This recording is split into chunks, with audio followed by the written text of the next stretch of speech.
Hi, I'm Brian Nutwell, And I'm Drew Paroz. and we are on a journey to lead wisely, to become better leaders by touring fantastic worlds and inspiring lore by going on a wonder tour. We connect leadership concepts to story context because it sticks to our brains better. You can find out more at WonderTourPodcast.com. All right, Drew, I'm excited about this one. Our listeners may know we have been doing a podcast at Wonder Tour Podcast for several years now. And after our first 100 episodes of talking about our very favorite leaders and deriving sort of frameworks and lessons from how we've observed them behaving, we wanted to put it all together into one presentation to sort of synthesize what we think the magnanimous leader looks like at this point in our journey. And so that's what we're going to do today is we're going to talk through the lessons and the framework and the best exemplar leaders that we've discovered in the first 100 episodes of the Wonder Tour podcast, and which we're carrying forward now into our video Lead Wisely here on YouTube. All right, so quick survey. If you are a leader, a manager, a mentor, a coach, somebody who aspires to be in a leadership role, if you're wondering how to be the truly great leader that you aspire to be, and hopefully you also love tales of adventure as much as we do, Hollywood movies, superheroes, science fiction, space operas, fairy tales, this video is for you. This is us bringing these two domains that we love together. So let's talk a little bit about what is leadership anyway. So I'm going to talk about what leadership is not. This is not a video about management. Management is ensuring an existing organization maintains success within defined parameters. If you already know how to do something, the manager's job is to make sure that the people on the ground level don't screw it up. In that sort of an organization, in that sort of a situation, promotions are due to success in the current way of doing things, right? As the best leaders are the ones who are turning the crank the most efficiently. That is not what we're talking about today. We're talking about leadership. So Drew, what's leadership? All right. Leadership is all about guiding people to do something transformative. It's about helping people to make a big change in the world that unlocks flourishing for humans. And to do that, we can't do it alone, number one. We need to be doing something new, something exciting. It's not, like you said, operating within an existing system. Leadership is all about taking that system that we find ourselves in and transforming it for the better so that we can achieve more freedom for humans, more love, more compassion, all of these things that we think make the world a better place. And we do that by collaborating, by leveraging frameworks. And because we're on a Wonder Tour, we're going to talk about how we can learn from our favorite heroes and mentors in movies to do the same. Awesome. Yeah, so I'm going to read our definition right here, right? Leadership is guiding a team to collectively reach an audacious and worthy goal by surpassing their own limits, right? So let's look at these words. Team means if you're doing it by yourself, you're not a leader. Collectively reach the goal means you don't just want one person to get there. You want the whole team to get there together. You want the goal to be something everybody's striving towards. If it's not an audacious and worthy goal, then why are you working on it? Right? And if you already know how to do it, you probably don't need a transformative leader. It needs to be a goal that requires you to surpass your own limits, which, let's be honest, is most of the things we're challenged to do these days, right? So doing something new with unclear methods and prospects, which requires collaboration, the leaders you want are champions of new ideas who also know how to deliver. And that's the kind of magnanimous, effective, skillful leader we aspire to be. So in this presentation, we're going to talk about three things. We're going to talk about the framework that we've derived for how you can think about a team breaking through their own limits and achieving a goal. We're going to talk about the tools and techniques that a magnanimous leader will use at each stage of that framework. And then we're going to talk about putting it all together. So Drew, I'm going to ask you to kick us off here and talk us through the framework that we have deduced or synthesized from all of these stories that we've watched, from all these stories that we love, from all these great leaders that we aspire to be like. All right, let's start with what we call the limit break framework. So if we want to achieve something monumental in the world, to do something different that really unlocks flourishing, then it all starts with this first step. It starts with dissatisfaction, right? That doesn't seem like the right place, but for us to want to make a change in the world, we have to be dissatisfied with the way that things currently are. But it doesn't end there. That dissatisfaction needs to be aligned to an external mission, something that we need to do collectively to collaborate and to move the ball forward towards a goal. Next, we need to have a realization. That realization has to do with the gap between where we are today and where we want to be. It's not just about the emotion and the internal dissatisfaction. At this point, the realization is I have to take an action. I have to bring people together to take action to be able to close this gap. And that's what the alignment is. The alignment is all about people coming together to move towards that mission.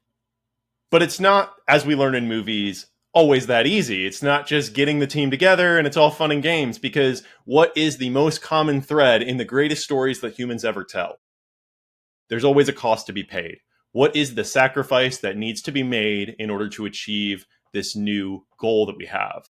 And that sacrifice, this is what we're looking for. What is the right sacrifice? What is the right moment where I can put somebody else before myself so that we can achieve a change in the world that we're calling a limit break? A limit break is when the existing system, the existing default way of being is irreversibly changed by an action that we collectively take to move forward. And you can probably think about how that happens in some of your favorite stories. And why do we do this? We do this to unlock flow or flourishing in the world. This creates a new state of being where humans have more freedom, more abundance, more healthy relationships, all the things we want to see in the world as leaders. So Brian, I'm going to turn it back over to you. We've talked enough about the framework. Please give me an example of how this plays out in perhaps the most popular movie of all time. Yeah, so this can be a little bit academic or a little bit conceptual, but it's nice to break things down in consistent steps. So let's talk about how this works with one of our favorite movies, right? The original Star Wars from 1977, Episode 4, A New Hope. Luke Skywalker is dissatisfied. He is a farm boy who doesn't want to be a farm boy. He wants to have an adventure. He's living in a place that he hates, doing a job that he hates, dreaming of the stars, right? And he's kind of looking for a mission. And when he finds a mission, then he gets to go on his adventure. And on the course of his adventure, he has a lot of realizations about what it's going to take for him to be the kind of person that he wants to be, right? He learns about the Force. He learns about the rebellion and the Empire. He learns about the people that he can be friends with. He learns about people he's going to be threatened by. He has to learn a lot of new skills. And then he has to take the skills that he had and the skills that he's learned and deploy them and risk it all to unlock the change in the universe that he desires, which is, of course, a universe that doesn't have a Death Star in it anymore, right? So this is Luke going through a limit break himself in the service of an audacious and worthy goal. So Luke's a really great leader, right? Yeah, not so much. What do you think, Drew? Is Luke really the magnanimous leader that we're looking at in this story? No, I would argue he is not. Luke is the learner. Luke is the team member. Luke is the hero. And we all want to be the hero, but Luke's not a leader. In this story, Obi-Wan's the leader. Obi-Wan is the one who finds him in his dissatisfied state and presents him with a compelling mission, who challenges him to take up the challenge. He's the one who mentors him and teaches him new skills, opens his eyes to the real size and shape of the universe and his potential, and who actually then, of course, sacrifices himself, Obi-Wan does, on Luke's behalf to make sure that he can achieve his mission. And even after his sacrifice, his words and his guidance and his teachings are guiding Luke to become more and more successful, right? In this context, and in what we're trying to accomplish here in WonderTour, is we're not trying to become Luke. We're trying to become Obi-Wan. We're trying to be that magnanimous leader who finds and nurtures talent, who leads teams, who points the way forward, whose advice resonates down through people's careers, and who unlocks those changes in the world by creating more and more heroes and more future Obi-Wans. That, in a nutshell, is WonderTour. So let's talk about a little bit what we're going to do today here. So with our limit break framework, we see that the heroes that we aspire to be, the leaders that we aspire to be, have both intrinsic skills that they cultivate, what we call superpowers, and tools and techniques that they can deploy at the right time, which we'll call the items on their utility belt. So of course, you can think of superpowers as like the Force, and the utility belt as like all of Batman's amazing gadgets. And of course, as a leader or a hero, you are allowed to use both. Case in point, Wonder Woman. So let's talk about what skills and superpowers and utilities tools we would deploy in each of the stages of this limit break. So from the mission dissatisfaction to the alignment and realization to the limit break by putting in the work and sacrifice, and then finally achieving our flow state. So we're going to talk through one exemplar leader and a package of skills and tools for each of these stages. So, Drew, why don't you start us out with step one here? All right, step one, we started out with one of the best leaders that I know in movies. We're starting off with Gandalf to talk to us about leading that first step in the journey. And what Gandalf does that makes him such an incredible leader is first and foremost, he sets a vision for flourishing. We see this in The Hobbit and this vision that he sets out for Bilbo, where he just cultivates this era of adventure. And it's aligned with this greater mission that we're going to achieve justice for the dwarves who have been constantly oppressed by this dragon Smaug. And this is going to bring a new state of flow to the universe. He sends out this beacon of a higher call and he engages the people that he needs to come together to make it happen. And he does the same thing in The Lord of the Rings with Frodo as well. He brings a hobbit and a bunch of other characters from this universe all together on this heroic journey where each of them is going to have the opportunity to align with this vision and to, for themselves, become a hero in different ways. And he doesn't just stop there. He doesn't just stop by casting a high level vision. He also uses a tool that we call map making. And in this world of Lord of the Rings, it's maybe a little easier to understand. The leader looks over the hill. The leader understands roughly the lay of the land. It's the job of the leader, like Gandalf, to contextualize that vision for the people who are going on this big journey together in order to be able to accomplish that mission. So to do this, we don't want to be too prescriptive. And Gandalf isn't. Gandalf doesn't tell them every single step that they need to take on every leg of the journey. In fact, what we see Gandalf doing instead is, let's just take the example of Mount Moria. Gandalf gets them in the door to Mount Moria, even though it's not the ideal way for them to pass forward. He allows them to continue to succeed when they're inside against the cave troll. And then eventually, Gandalf sacrifices himself against the Balrog, which, what does that do? It leaves the team alone without their fearless leader. Now the team is forced to adapt and grow. And in all of this, what Gandalf does is he puts guardrails as much as possible on the team's learning and helps them to understand the path that they're going to have to walk in order to be successful. But he doesn't walk it for them, and he doesn't lead them by the nose too much. Yeah, so what I love about this one, right, is that Gandalf is obviously, in the Lord of the Rings framing, he's a very powerful character, but he doesn't have all the answers, right? At the very, from the beginning of the Lord of the Rings, like he's doesn't have this vision clear in his mind from day one. He's like, oh, that's interesting. There seems to be something going on here. I'm going to go do a whole bunch of research and figure out what's probably going on. And then once I've done the research and understand that this is the ring and this is what's happening with Sauron, okay, now I'm going to pull the team together. I'm going to say, all right, well, our high level goal is we have to do this, we have to do this big job. But our immediate goal is like, we need to get from here to Bree, and then we need to get from Bree to Rivendell, and then we'll figure out what we're going to do, right? So this is how we're going to go through this experience as leaders, right? The casting the vision, somebody has to do the work. Somebody has to look over the hill, do the research, clarify the vision, but then at least get to the point of like, this is the lay of the land, and here's the next couple practical steps that we can take in that direction, or we'll never get moving. Right, so things you can do. You can have a compelling high-level goal and refer to it constantly. And that goal doesn't have to be, we're going to, defeat Sauron by throwing the ring in the mountain of fire, right? It can be driving the world's transition to electric vehicles. You might have heard that one somewhere before, right? It can be something simple in your product, right? I want customers to be able to create an account in 2 mouse clicks. It's a crazy ambitious goal. All right, we can get there. What's a step we could do towards that, right? What's a roadmap? What's a thing we could do today that will allow us to start chipping away at that high level goal? When you're at this stage one, when you've got a dissatisfied team that doesn't love the current state of the world, but isn't quite sure where they're going, these are the essential tools to align them with a vision and to give them a step that they can take. So once we've got that in place now, let's talk about, Drew, if you want to lead us into the step 2, what skills we're going to use and who are we going to follow? All right, so step 2, now we are going to be building up the team. We're going to build up our heroes. And so we're going to need to leverage a superpower and a tool here that enable us to do that efficiently and lovingly.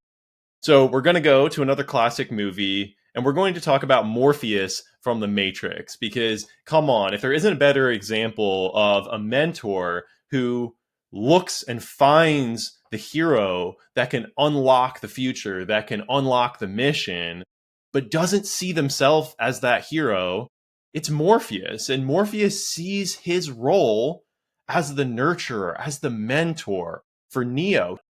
Morpheus is not the one, but Morpheus knows that he has an important role to play in the mission and the journey. And so Morpheus nurtures Neo. Morpheus takes on this persona of a loving mentor. And when we say loving mentor, it doesn't mean that he's always lovey-dovey and giving him hugs. What we mean is that he's taking time and effort to really cultivate Neo's skills and capabilities. He's thinking hard about the skills that Neo is going to need to have and the steps that he has personal accountability or ability to take in order to make that better. Morpheus is always a step ahead of his learner. He's making sure that his development path is laid out for him. And it's not, once again, just like Gandalf, too prescriptive. He allows the situation to kind of roll itself out, but he makes sure that he's always preparing, always preparing. And even one example that we see is with Neo, he doesn't just outright tell him all of the things that he knows up front. He doesn't put all this pressure on Neo right from the beginning. Instead, he kind of allows him to understand it over time. What does it mean to be a part of this matrix system and what role he has to play? And that's an example of some of the best leaders that I've ever seen. It's not about proving how smart we are. It's not about proving how much skill that we have to give to somebody else. Instead, if we put the focus on the other person, on the learner, on the team, then we can truly work together to accomplish a purpose. Brian, talk to me about the tool that we have to be able to do this, because this is one of the most fun tools that we have at our disposal. So I love the dojo, right? This concept of the training ground, which is made very explicit in the Matrix movies, like it's a separate virtual reality space that you can kind of go play around with the rules with impunity, right? But the idea that you take a learner and put them in a situation where they can learn some key lessons about or learn key skills that they're going to need in a relatively low risk environment. It's not that there are no consequences, it's that there are no consequences that endanger the higher level mission or really endanger the learner. Right. And so our example in this case, of course, is a literal dojo, is a place where you can go and have martial arts training and have combat and get punched and feel terrible, but you're not at true risk. But what Morpheus does is he uses this to sort of explore the boundaries of the box. He uses it to get his team to understand what they can and can't do, and that many of the things that they thought were impossible are actually totally plausible. Like they just need to figure out how to approach it. And this is really important because you don't necessarily want to be learning these lessons while you are facing the risks of the production system, while you're facing the risks of the real mission, while you're at the critical moment where you have to succeed. You want to have spent time offline building up those muscles, building up those reflexes. So things you can do as a leader with this approach, right? You can, of course, in the nurturing space, you can look for people who are ready to level up. You can look for people that are ambitious to be more skilled than they are today, to take on more responsibility than they have today, who are dissatisfied heroes, who maybe already believe in the mission, but aren't really sure what their role is going to be. And make them feel like Neo, like make them feel like, hey, you're special. You're the one that's going to save us. I'm going to show you the way for you to become extraordinary. And then curate opportunities for them to learn and grow with relatively low risk. You can give them a mentor or a teacher that will shadow them and give them feedback. You can do it yourself. You can give them space and time to say, okay, I want you to just go run some experiments and get really good at this new technical framework, or try this new experiment, and then come back to us and tell us what you've learned so we can incorporate it into our daily jobs, right? You can let them propose improvement projects in their own areas. You can have canned projects that are going to get them to learn the thing that they need to learn, and have them go through the experience or go through educational experiences that will be valuable for them. These are all things that are available sort of to the dojo to get the team together to the point where you have the training montage we see in the middle of the movies we love, and they're now ready to go. And I think it's important also to allow someone to fail in this stage of the journey. We see it often in movies when you're at that rising action part of the story. you're building up, you're building up. Like you said, there's a training montage. Generally, the next thing that happens after the training montage is not, oh, let's go punch the supervillain in the face and that threat's eliminated. No, there's an opportunity to fail after that and to learn and to grow and to become an overcomer in small things before we're asked to conquer larger things. And so that is something that we also see Morpheus doing. He cultivates first in the dojo in a totally safe environment, then in a slightly more dangerous environment, building up to the most dangerous environment when it's all on the line. And we get to our next step in the journey where it's time to make a sacrifice in order to change the world. All right. So we've done all these things. We are now in our third phase. We are ready to go actually do the job, where we are trying to unlock the limit break in the flow state in the world. So talk to us about our magnanimous leader and tools for this last stage. All right. My favorite part, the limit break. So in order to break limits, we have to do something different than everything that we've done up until this point. We have to do something unorthodox, because if we just continue to do the same thing that's always been done, then what's going to change in the world? And so that's why our superpower is going to be compassion. And our hero who exhibits compassion in this case is going to be Belle from Beauty and the Beast. Could not think of a better hero and a more compassionate set of moments than Beauty and the Beast, where Belle continuously exhibits what we call compassion on WonderTour. And we define compassion as lovingly giving something of yourself, making a sacrifice for someone who cannot do anything in return for you, for someone who is not offering you some financial gain, some promotion, something like that, but instead you're making a sacrifice just because you care for that person, where you're actually going to take the brunt of the blow instead of them. And we see that with Belle, right? We see that with her father. She first offers to take the blow instead of her father. She gets put in jail in the Beast's castle. And we see it even to a greater magnitude later on when we have the villagers come in and they're trying to kill the Beast and they take him down outside of his castle. And Belle has this opportunity here where she can run away. But instead, it's Belle's compassion that allows her to stay the course, and she stays there with Beast. And she picks him back up and goes back into the castle with him and nurses him back to health. And it's that moment that really spawns this change into the world. It's her doing something different than everybody who's ever looked at the Beast in disgust before. It's her having that compassion on him that changes his heart, that allows, in the end, the unlocking of flourishing, right? It's her self-sacrifice, which is the tool that she uses here. And we have to be careful, because we're not coming in here and saying that leaders should constantly be sacrificing of themselves in a way that makes it very hard to live your life. There's times when that's going to be the case, when we're going to need to make sacrifices that are seemingly too much for a human to make. But the more important thing, we're never going to be able to do that unless we make the daily sacrifices, unless each day we wake up and make the sacrifice of doing something for our family members, doing something for a friend, doing something for your neighbor, the person who can't really do anything for you, who you meet walking down the street, the junior employee who just started at the company and who obviously can't offer me any political gain. They don't have skills that I need to leverage or anything like that. But how can we, Brian, channel our inner Belle and have compassion and change the world in that way? And we see this lesson, we see this pattern of behavior over and over and over again in these movies, right? To the extent where this is clearly like a cultural conception that we have of what does a great leader look like, whether it's Obi-Wan or Morpheus or Gandalf or, or Belle or any of our other leaders that we talk about. We see this real human connection with those around them, even people that maybe aren't obviously aspirational, to be friends with.